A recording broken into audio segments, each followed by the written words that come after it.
내년 예산안 지각 처리한 국회가 이제 오늘부터 올해 말로 효력이 끝나는 일몰 법안들 연장할지 심사를 합니다. 안전운임제와 연장 근로제 등 이견이 커서 난항이 예상됩니다. 취재 기자 연결합니다. 정유진 기자. 네, 국회입니다. 일몰 법안 관련 논의 시작됐다고요? 예, 오늘 오후 3시 국회 환경노동위원회는 30인 미만 사업장은 주 52시간에 추가로 8시간 특별 연장 근로를 허용하는 것을 연장하는 근로기준법 개정안을 심사할 예정입니다.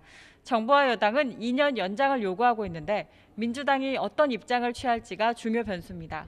화물차 기사에게 지급하는 일종의 최저임금제인 안전운임제를 두고도 국민의힘은 운송회사가 손쉽게 이익을 얻는 현재 물류체계를 바꾸는 일이 더 시급하다며 반대 의사를 밝혔습니다.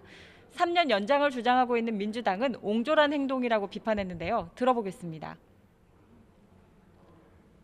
이 불합리하고 불공정하고 부당이득을 취하고 있는 이런 부분들에 대해서 근본적 개혁을 해야 되기 때문에 안전일몰제라고 그래서 이것만 하나를 연장하는 것은 의미가 없습니다.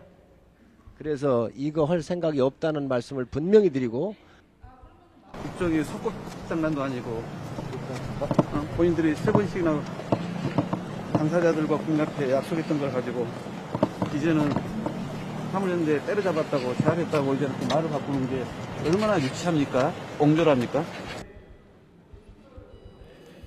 네, 심사 상황 자세히 취재해서 전해주시고요. 민주당 이재명 대표 수사하고 있는 검사들 명단 또 얼굴 민주당이 공개한 것, 지금 이 문제 어떻게 되고 있습니까? 명단 공개 논란이 확산하고 있습니다. 관련해 한동훈 법무부 장관은 공당인 민주당에 개인 문제를 모면하려고 법치주의를 훼손하고 있다고 강하게 비판했는데요. 출근길 발언 들어보시죠. 이건 이재명 대표 개인의 형사 문제입니다. 개인의 형사 문제를 모면해 보려고 공당의 공식 조직을 동원해서 적법하게 공무를 수행 중인 공직자들의 좌표를 찍고 조리돌림 당하도록 공개적으로 선동하는 것은 법치주의를 훼손하는 겁니다. 국민의힘 역시 아무 관련이 없는 민주당이 나서 검사들의 좌표를 찍는 것은 기괴한 일이라면서 이재명 대표를 향해 당당하게 조사를 받으라고 압박했습니다. 이재명 대표가 망하고 민주당이 망하는 것은 좋습니다만은 민주당은 국회 일당입니다. 그 과정에서 국회가 망가지고 대한민국이 망가집니다. 이에 대해 민주당은 검사 걱정은 말고 국민 걱정부터 하라고 맞받았습니다. 박찬대 최고위원은 오늘 아침 회의에서 오히려 국민의 기본권을 보장하려면 검사에 관한 정보를 더 공개해야 한다고 주장했습니다. 정치 검찰이 자신의 성과를 알리고 싶을 때 이름과 사진이 널리 공개할 정보이고 조작 수사로 궁지로 몰릴 때에는 공개해서는 안 되는 좌표 찍기인 것입니까?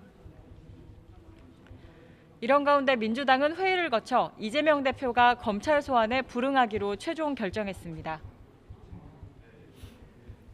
국민의힘에선 차기 전당대회 일정을 확정했다고요?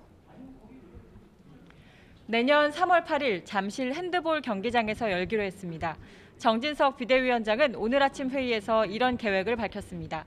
또 2월쯤 후보자 등록을 시작하고 예비 경선을 통한 컷오프와 TV 토론회를 진행하는 일정도 밝혔는데요. 들어보겠습니다. 2월 초 후보자 등록을 시작한 후 예비 경선을 거쳐 컷오프를 실시하게 됩니다. 오는 2월 중순부터 본 경선을 진행하는 전체 경선 일정을 구상 중입니다. 국민의힘 지도부는 또 선거관리위원장으로 4선 의원 출신인 유흥수 당 상임고문을 임명했습니다. 지금까지 국회에서 YTN 정유진입니다.